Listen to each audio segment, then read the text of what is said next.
Bonjour. Donc, après avoir travaillé sur les espaces agricoles de faible densité avec Sunbelt et les plaines de Plainfield, nous allons maintenant évoquer un autre type d'espace qui est habité par les hommes, c'est les espaces, ce qu'on appelle les littoraux.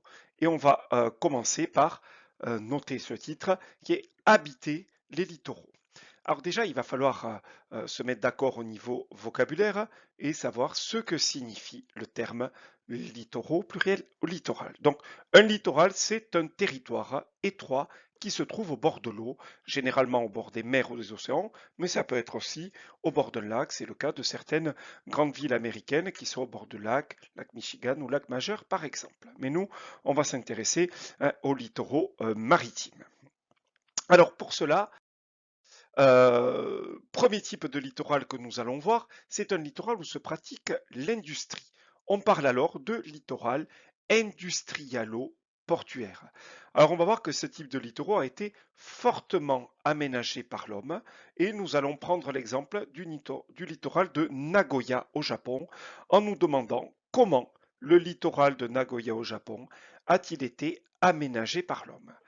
Donc, vous avez en pièce jointe un petit dossier de documents et on va commencer à localiser notre objet d'étude, notre lieu d'étude, Nagoya. Donc, vous voyez la carte, Nagoya est ici, donc je l'ai encadré, Nagoya. Et vous avez sur ces petites cartes-là, vous allez aussi le repérer, l'entourer avec un stylo rouge pour savoir de quel lieu on parle. Donc, Nagoya, port situé au Japon. Et pour ça, c'est vous qui allez commencer à travailler pour prendre un petit peu connaissance et voir comment cet espace s'organise. Vous allez prendre connaissance des documents 1, 2 et 3, pardon, 1, 2 et 4, 1, 2 et 4 de la fiche que je vous ai mis en pièce jointe. Et vous allez devoir répondre à ces trois questions qui sont notées ici. Donc vous les notez sur la page de droite de votre cahier et vous y répondez. Mais vous y répondez avec une consigne particulière en utilisant le vocabulaire qui est ici. C'est-à-dire que dans les réponses aux questions que vous allez donner, bien tout le vocabulaire qui est là doit être utilisé. Par exemple, peut-être pour la réponse à la question 1, vous allez utiliser qu'un seul mot de vocabulaire, mais peut-être pour la 2, il y en aura deux ou trois. À l'arrivée, tous les mots de vocabulaire qui sont ici doivent être utilisés pour répondre aux questions. Donc, travail que vous allez faire avec les documents 1, 2 et 4 ici. On va pouvoir commencer à noter cette trace écrite. Le port de Nagoya et sa région sont spécialisés dans la fabrique d'automobiles et leur exportation dans le monde. C'est-à-dire que des marchandises, notamment les automobiles, sont exportées, vendues à l'extérieur. Aussi, le port importe des matières premières comme le pétrole. Le port fait venir des marchandises que le Japon ne possède pas, les fait venir de l'extérieur, les achète, on dit qu'il les importe. Par conséquent, il est nécessaire d'aménager le port afin d'accueillir des bateaux de plus en plus importants pour assurer le développement économique de la ville et de sa région.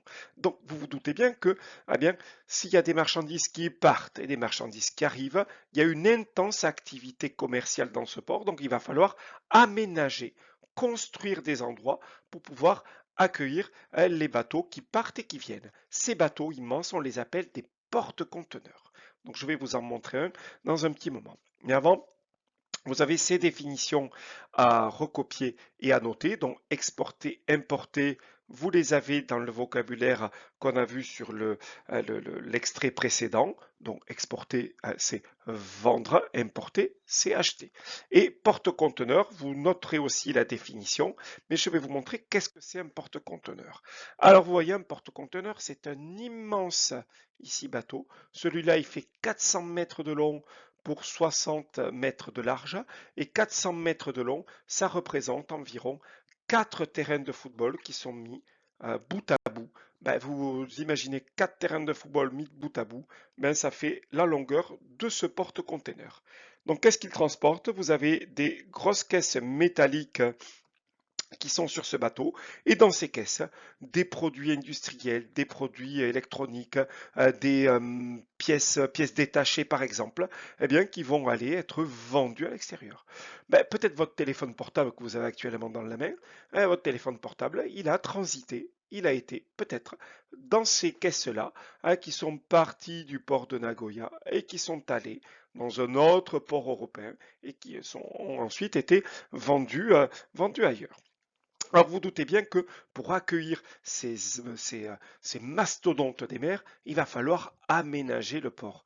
On voit quelques exemples d'aménagement ici. Vous voyez au dernier plan ces grues qui permettent, quand le bateau s'est mis à quai, eh bien, de sortir, de prendre ces caisses et de les mettre sur le quai, qui sont ensuite vendues. Ou alors ces caisses de les prendre et de les mettre sur le bateau, qui ensuite part pour d'autres ports. Donc des aménagements sont évidemment nécessaires pour accueillir ces bateaux. Et vous voyez là, j'allais dire, une grande densité euh, de bateaux. Alors ça, c'est des petits remorqueurs, hein. C'est les bateaux qui permettent d'amener à vitesse très réduite ces gros bateaux à quai. Donc le travail que vous allez faire là ensuite, vous allez, en utilisant tous les documents de la page, de la pièce jointe de la fiche que je vous ai donnée, me reproduire et me compléter ce tableau. Donc quelles sont les activités industrielles de Nagoya? Qu'est-ce qu'on fabrique et qu'est-ce qu'on fait à Nagoya comme activité industrielle? Qu'est-ce qu'on produit? Et les aménagements portuaires, qu'est-ce que l'homme a construit pour pouvoir développer ses activités industrielles ou alors accueillir des moyens de transport pour les vendre ou pour les acheter. Donc, activité industrielle de Nagoya et les aménagements portuaires. Donc, on va pouvoir noter le littoral de Nagoya a été fortement transformé, aménagé. Des espaces ont été gagnés sur la mer car le littoral était très étroit et ne permettait pas la présence d'infrastructures aussi imposantes. Le littoral continue à se transformer avec la présence de nouveaux terre-pleins industriels, mais aussi un aéroport et un espace dédié aux loisirs avec la construction d'une île artificielle. Et c'est là où on va voir, avec un très bon exemple d'aménagement humain à Nagoya, un aménagement dédié au transport, avec ici à Nagoya, vous voyez, un aéroport qui a été construit sur une île artificielle, une île qui a été construite par l'homme, et pour permettre la construction de cette piste d'atterrissage ici. Parce que vous voyez que là, sur le littoral, il est très étroit, il n'y a pas suffisamment de place. L'activité industrielle et l'activité humaine est tellement importante qu'il n'y a plus de place pour construire une infrastructure aussi imposante. Donc on va gagner de la place, gagner du territoire sur la mer et construire. Ça, c'est une île artificielle. Vous avez là sur cette photographie un autre exemple, c'est ce qu'on appelle un terre-plein. Alors un terre-plein, vous voyez, on en voit un ici, terre-plein, la vocation certainement industrielle qui est en train d'être aménagée, ben, toujours pareil, plus de place sur le littoral pour pouvoir construire des activités industrielles et pratiquer des activités industrielles de grande envergure. Donc on va prolonger un petit peu le littoral en construisant, voilà, un espace qui prolonge le littoral où on va pouvoir implanter des activités. On remarque aussi pour l'aéroport qu'il est relié au reste du littoral par un axe de communication. Donc là, vous avez le vocabulaire terre-plein et île artificielle que vous me noterez. Alors, comment se passe la mise en place d'une île artificielle ou d'un terre-plein? Ben, c'est une technique qui est assez impressionnante car elle exige, vous le voyez, d'araser la colline, c'est-à-dire de prendre de la terre des collines qui sont à proximité du littoral. C'est surplus de terre. Cette terre est ensuite déplacée pour être prolongée, prolonger la plaine qui est tellement densément peuplée qu'il n'y a plus de place. Donc on prolonge, on fait un prolongement de l'espace et on appelle ça un terre-plein. Vous avez l'autre solution, toujours pareil, on prend de la terre de la colline et on la déplace. Alors pas au milieu de la mer, n'exagérons pas, à proximité du littoral, mais pas en prolongement du littoral. C'est ce qu'on appelle une île artificielle et ainsi ça permet de gagner de la place et de construire des activités industrielles ou des activités de loisirs éventuellement sur ces espaces-là.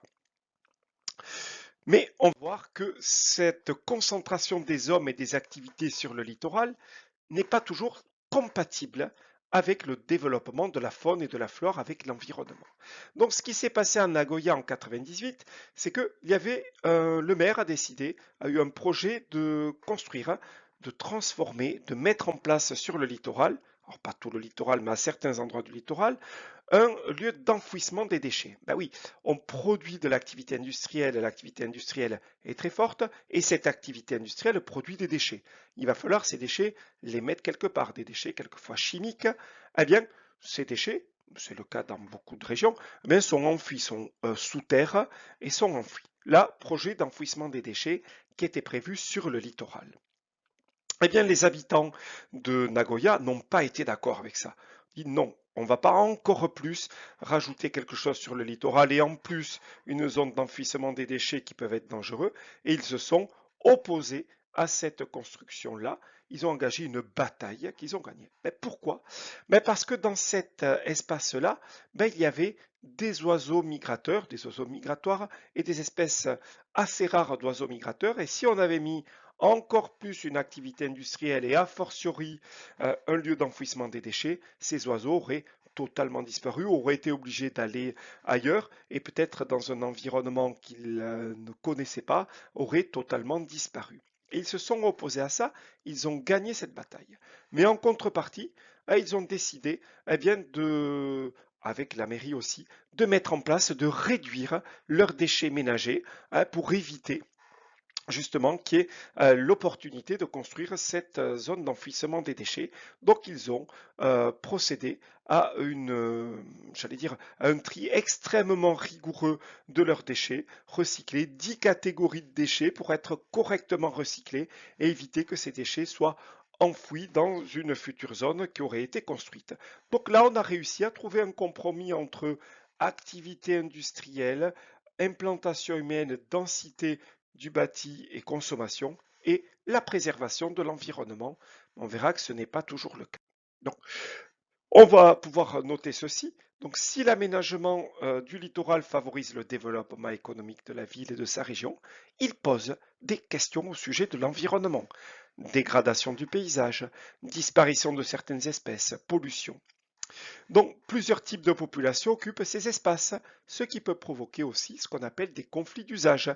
Vous avez des populations qui veulent pratiquer le tourisme comme activité, mais des populations aussi qui pratiquent l'industrie. Comprenez bien que tourisme et industrie ne sont pas toujours très compatibles. C'est ça qu'on appelle un conflit d'usage. Environnement protecteur de l'environnement et industrie, deux activités pas toujours très compatibles, c'est ce qu'on appelle un conflit d'usage.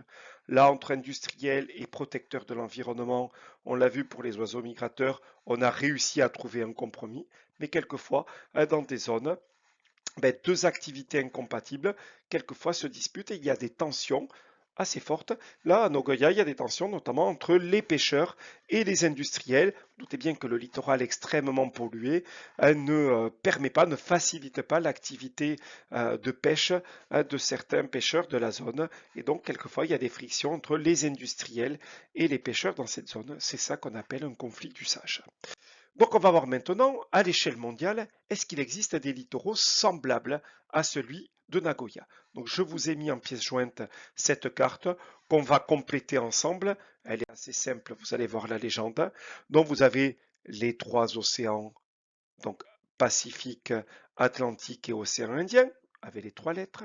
Vous avez les 15 premiers ports de marchandises, avec ces petits triangles, hein, ports de marchandises, c'est-à-dire qui vendent des marchandises ou qui accueillent des marchandises venues de l'extérieur, donc qui exportent et qui importent.